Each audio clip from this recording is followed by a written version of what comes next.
It's time for Agriculture, presented by Turkana Farms in Germantown, New York, a small-scale producer of heritage breed livestock and a wide array of vegetables and berries on just over 39 acres. They also produce a full array of garden vegetables, many of them heirloom varieties raised naturally, as well as an assortment of berries, including raspberries, blackberries, gooseberries, black, red, and white currants, mulberries, and elderberries. And now, here's Mark Scherzer. It seems almost everyone I chat with of late is gripped by a high level of anxiety. Many friends report disrupted sleep. I have it too. I find myself wakened by dreams in which my world is disordered. People come and release the animals or carry them off. My car is borrowed but not returned. In my dream last night, a judge, with whom I and my adversary were in some trouble earlier this week for missing a deadline to submit a joint letter, made a sudden appearance here on the farm. Thankfully, my anxiety was alleviated when I saw that she was visiting as a veterinarian, making a house call, albeit treating a person, not an animal, outside the barn. A neighbor told me that this high level of upset has to do with the moon being in retrograde. I am relatively certain that it has much more to do with two identifiable sources much closer at hand. One, uncertainty over the election, particularly whether even a clear and decisive result will resolve our state of political instability or will send us into a cycle of disintegration and violence. Two, the long-predicted fall spike of the COVID-19 pandemic. My own concern is much less about becoming infected than it is about a months-long return to stricter social isolation and the economic consequences of a new extended lockdown. There are, of course, many ways to address anxiety.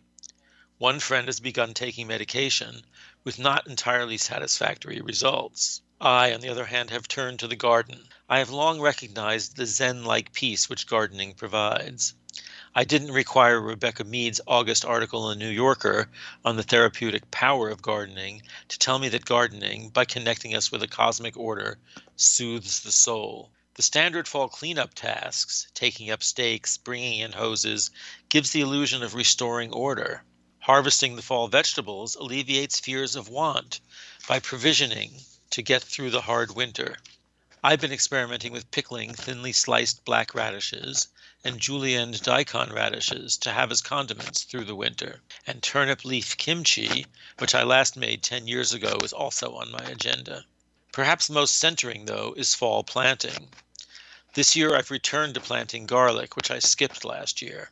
I also decided to try directly sowing leeks. Frequently in past years we wintered over any large leeks still in the garden by heavily mulching them, and they always came back in the spring. This year, having missed my spring planting, I cleared trenches and planted leek seeds a couple of weeks ago. Thanks to our ample recent rains, I'm already seeing their tiny sprouts emerge.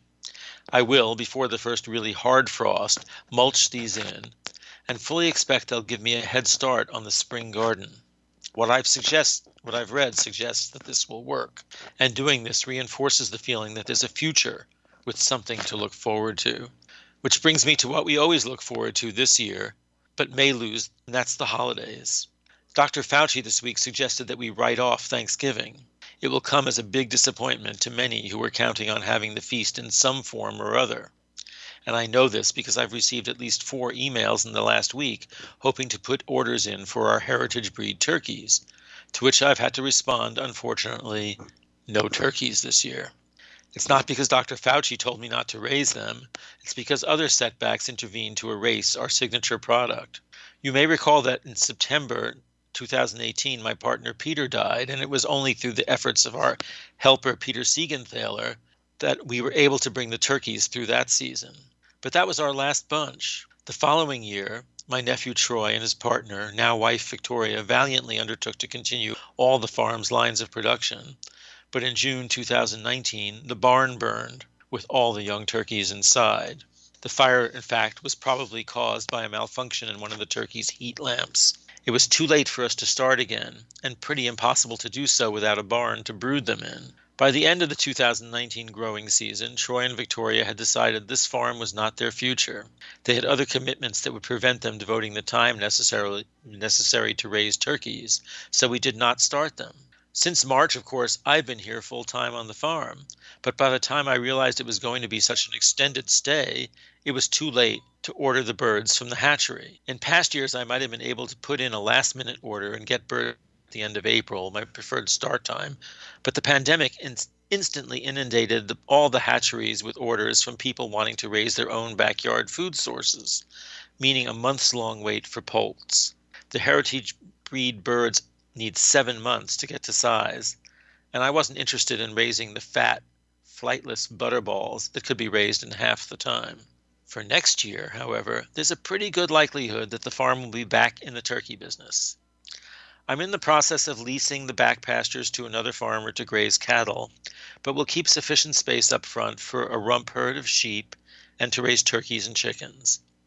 And having found that I can work remotely from here just as effectively as being in the city, and that I am reasonably content living here full-time, I'm contemplating giving up my city residence and interspersing farming with lawyering from a Germantown base. I've reached no final decision, but Nate Silver's 538, which I read daily, is predicting that unless things fall completely apart, there's a 60% chance that Turkana Farms will have turkeys again next year.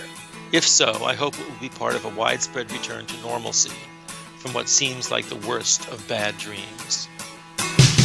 Agriculture is underwritten by Turkana Farms, LLC, a small-scale producer of heritage-bred livestock and a wide array of vegetables and berries on just over 39 acres in Germantown, New York.